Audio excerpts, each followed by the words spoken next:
अस्सलाम वालेकुम, welcome to my YouTube family. क्या हाल है? उम्मीद करती हूँ कि आप सब लोग खैर वाफियत से होंगे।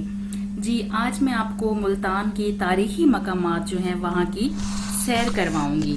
तो यहाँ पर हम चलते हैं। सबसे पहले मैं आपको लेके चलूँगी जो बहुत ज़्यादा फेमस है मुल्तान का, वो कला कोहना कासिम पार्क है। तो मैं सबसे पहले आपको वहाँ लेके चलूँगी। और जो मुल्तान के सबसे मशहूर दरबार है हज़रत बहाउद्दीन ज़करिया मुल्तानी का दरबार है, और उनके बारे में भी मैं आप लोगों को तफसील से बताऊंगी कि गौसे आज़म बहाउद्दीन ज़करिया के बारे में।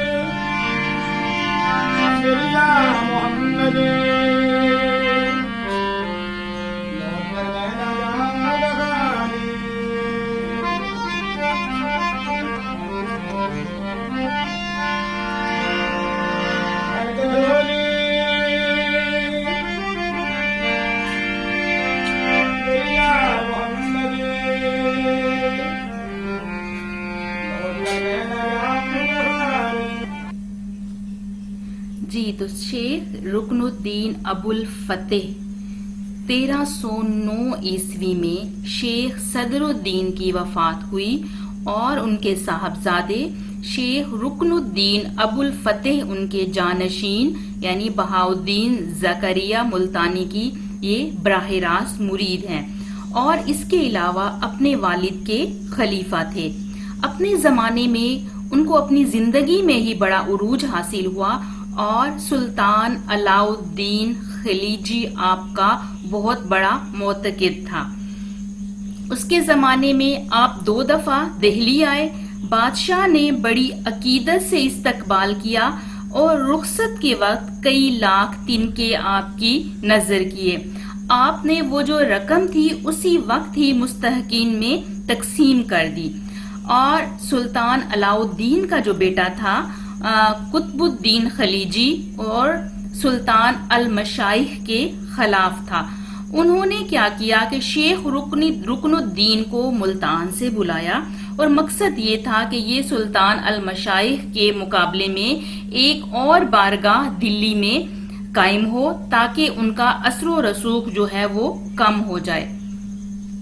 और ये देखें, आप पढ़ेंगे कि उनकी आखिरी आरामगाह है, और उनकी आखिरी आरामगाह के बारे में भी मुकम्मल लिखा हुआ है, मालूमात जो है वो मुकम्मल लिखी हुई हैं। जी, तो मैं आपको बता रही थी कि वो इस मकसद के लिए उन्होंने उनको बुलाया था। और लेकिन जब वो दोनों आपस में मिले, शेख रुकनुद्दीन और सुल्तान अल मशाइख, तो उन्होंने अब बहुत मोहब्बत और पुरतबका इससे उनका इस्तकबाल किया गया। तो बादशाह को जब ये देखा तो बादशाह बड़े हैरान हुए कि ये क्या हो रहा है। तो उन्होंने पूछा कि आपका इस्तकबाल किसने किया है। तो उसके बाद आपकी और सुल्तान की जो है बड़ी पुरलुत्फ सोहबतें रही, और जिसमें मजहब और तारीख के दिलचस्प नुक्ते थे। अच्छा, आपका जो मजार जो है वो किला मुल्तान के अंदर एक बहुत बड़े आलीशान मकबरे में है। दरअसल ये रोजा गयासुद्दीन तगल्लुक ने शेख बहाउद्दीन ज़करिया के करीब दफन होने की आरजू में अपने लिए तामीर किया था, लेकिन हुआ क्या कि वो दिल्ली में ही वफात पाई और वहीं पर ही दफन हुए।